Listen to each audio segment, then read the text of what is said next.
Hello dear students, कसे आहात सर्वजण. आपल्या इंट्रोडक्शन लेक्चरमध्ये आपण काल काय बघितलं होतं, लास्ट लेक्चरमध्ये की पिरियडिक क्लासिफिकेशन ऑफ एलिमेंटमध्ये ओरिएंटेशन लेक्चर घेतलं होतं. त्या ओरिएंटेशन लेक्चरमध्ये आपण काय काय बघितलं होतं की आपल्याला काय काय शिकायचं आहे, काय काय कोणत्या कोणत्या गोष्टी बघायच्या आहेत, या सर्व गोष्टींची आपण माहिती घेतली होती. सो आपण त्या दिवशी सांगितलं की आता आपला नेक्स्ट पार्ट कोणता सुरू होणार, तो म्हणजे आता आपला सायंटिस्ट. तर सायंटिस्टमध्ये कोणतं बघितलं तर आता डाल्टन ॲटॉमिक थिअरी. हां, डाल्टन ॲटॉमिक थिअरी. आता फर्स्ट ऑफ ऑल आपल्या या टॉपिकशी काय रिलेटेड आहे, आता तुम्ही एक लक्षात घ्या. पिरियडिक क्लासिफिकेशन ऑफ एलिमेंट हा चॅप्टर आपण शिकत आहे, बरोबर. आता तुम्हाला फर्स्ट ऑफ ऑल यामध्ये काय बघायचं आहे की थोडक्यात जर बघितलं आपण समजा तर आता एलिमेंटचं दुसरं नाव काय म्हणतो आपण, ॲटम. जे हायड्रोजन, हेलियम, लिथियम याला आपण अणू म्हणू. हा, तर त्याचा शोध यांनी लावला, म्हणजे याचा अणु सिद्धांत.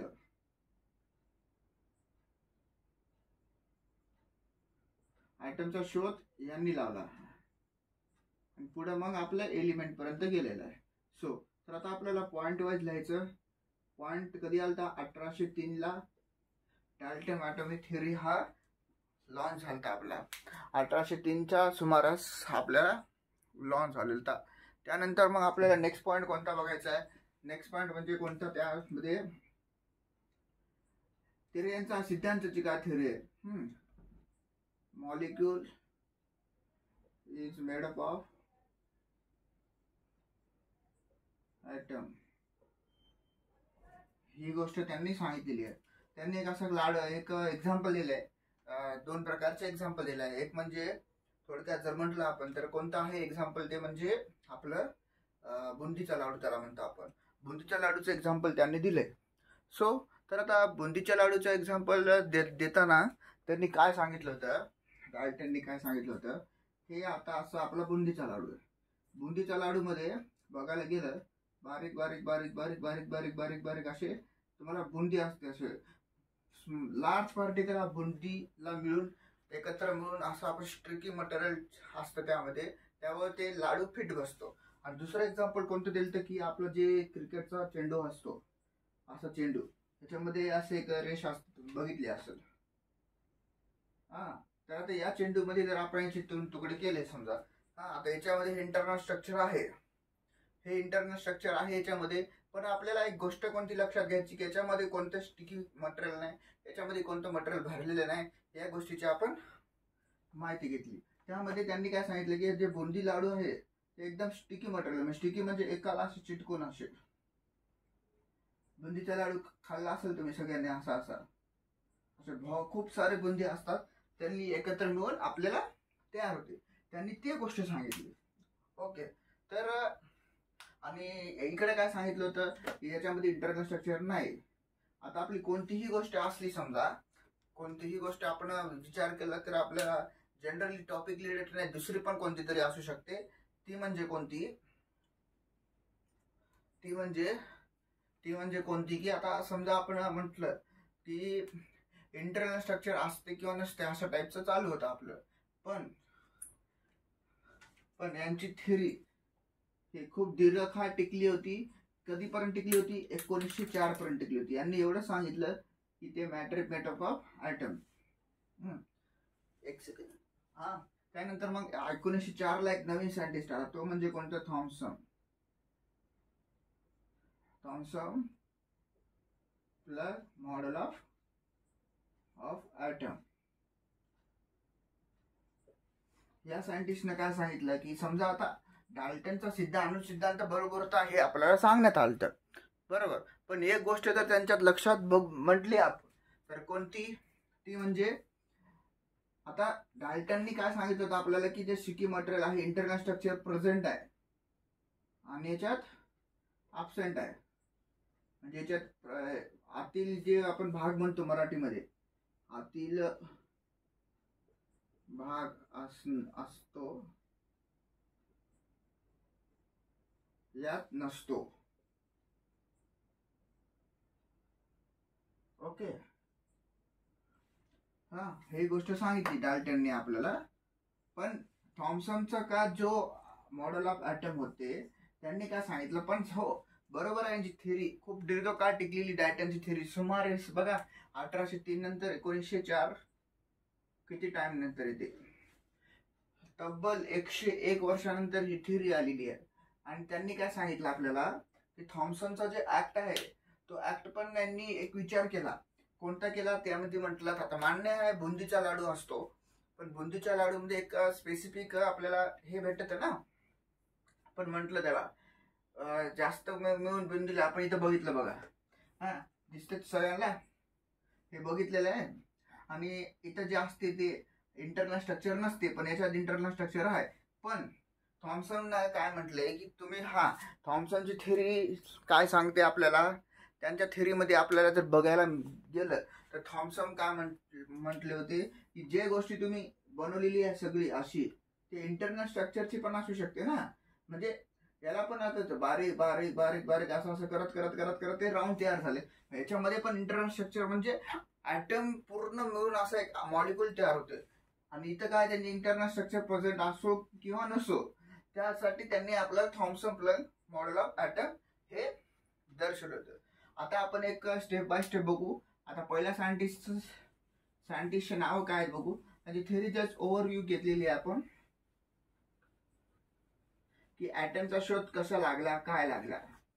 त्यानंतर आपल्याला नेक्स्ट सायंटिस्ट, आता आपण फर्स्ट सायंटिस्ट झालेत, त्यानंतर आपल्याला काय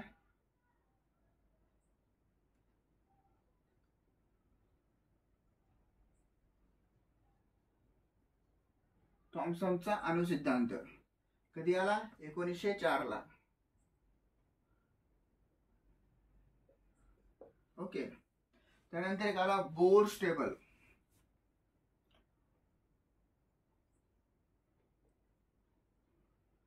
बोर्स टेबल ॲटॉमिक ऑर्बिटल.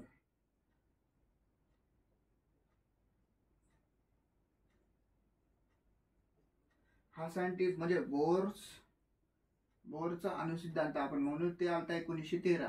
म्हणजे काय झालं, 1904 ला जेव्हा थॉम्सन आलते, त्यानंतर जर बघितलं 1913 म्हणजे तब्बल 9 वर्ष फक्त थॉम्सनचा ऍक्ट चालला.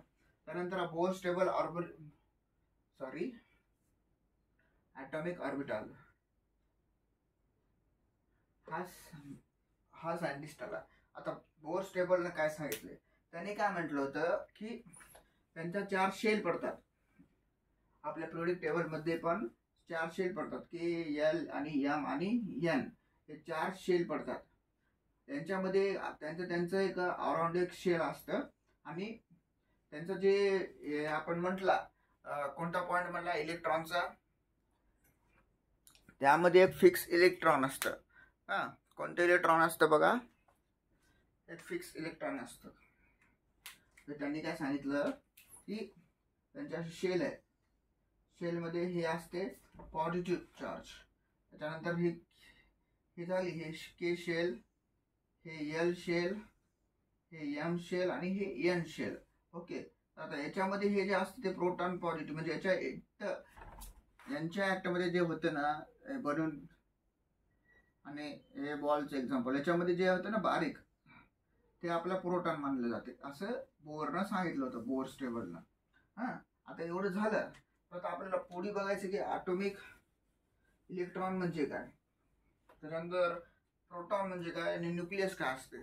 आता एक लक्षात घ्या, आता बघायला गेलं आपण तर न्यूक्लियस आणि प्रोटॉन हे पॉझिटिव्ह चार्जेस असतात, कधी पण लक्षात घ्यायचं. न्यूक्लियस आणि हे यांचं टोपण नाव आणि रिअल नाव असं म्हणतात, पण खूप ठिकाणी प्रोटॉन असं म्हटलेलं असतं. ओके, त्यानंतर नेक्स्ट कोणती गोष्ट म्हटली आपण, ती म्हणजे आता आपण एवढी बघितली. त्यानंतर इलेक्ट्रॉन म्हणजे काय असते, इलेक्ट्रॉनचं सिम्बॉल निगेटिव्ह ई असते. हा, आता इथं बघूत आपण काय होते. आता समजा आपली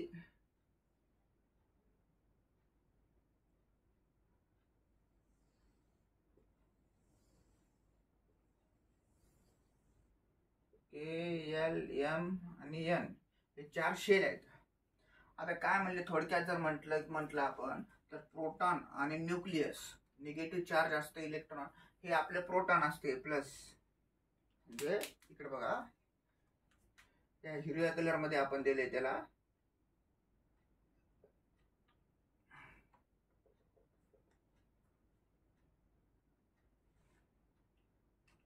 हिरव्या कलर मध्ये आपण त्यांना नाव दिलेलं आहे आणि त्याच्यावर एक सर्कल काढू. आता इलेक्ट्रॉन म्हणजे काय, इलेक्ट्रॉन हे इन्फिनिटी असतात, म्हणजे मोजता येऊ शकत नाही आपल्याला, इतके असतात. एवढ्या प्रकारचे प्रोटॉन असतात आपल्या मार्केटमध्ये. प्रोटॉन मध्ये खूप प्रकारचे असतात. त्यामध्ये जर बघायला गेला आपण तर KLMN या शेल्स मध्ये हे जे के शेल्स आहे आपल्याला, या केच्या या आणि यामध्ये जी डायमीटर आहे त्यांची डायमीटर जे वर्तुळाची अशी त्रिज्या असते आणि हे डायमीटर असते रेडियस, आणि हे तसंच याची जी असते याच्यामध्ये इलेक्ट्रॉन प्रेझेंट असतात, हे बघा. आणि याच्यामध्ये पण व्हॅलेन्स आपण पुढे बघू त्याचं. हा सो तर आजच्या लेक्चरमध्ये आपण काय काय पाहिलं की जस्ट इंट्रोडक्शन लेक्चरमध्ये आपण ॲटमचा शोध कसा लागला आणि त्यामध्ये पहिला सायंटिस्ट कोणता होता तो म्हणजे डाल्टन ॲटॉमिक थिअरी, डाल्टनचा अणुसिद्धांत. मग थॉमसन प्लंग आलता, त्यामध्ये 1904 आणि 1803 होते. त्यानंतर बोर स्टेबल ॲटॉमिक ऑर्बिटल होते, त्यांनी KLM यांचा शोध लावला, ते की इलेक्ट्रॉन प्रोटॉन असतात. त्यानंतर निगेटिव्ह चार्ज. सो तर आता उद्याच्या लेक्चरमध्ये आपल्याला अजून 3 सायंटिस्ट उरलेत आपले. कोणते ते म्हणजे डोबेर्नियर ट्रेड, त्यांनी ट्रेड सांगितला होता तो. त्यानंतर आपल्याला मेंडेलिव्ह पिरियडिक टेबल काय असते त्याबद्दल माहिती घ्यायची. त्यानंतर हेनरी मोझले नावाच्या एका सायंटिस्टनं आपल्याला अणुसिद्धांत मांडला, ते म्हणजे मॉडर्न पिरियडिक टेबल. त्यानंतर आपल्याला इलेक्ट्रॉनिक कॉन्फिगरेशन शिकायचं का असते. त्यानंतर आपल्याला या व्हॅल्यू पुट करून ॲटॉमिक नंबर काढायचा आहे.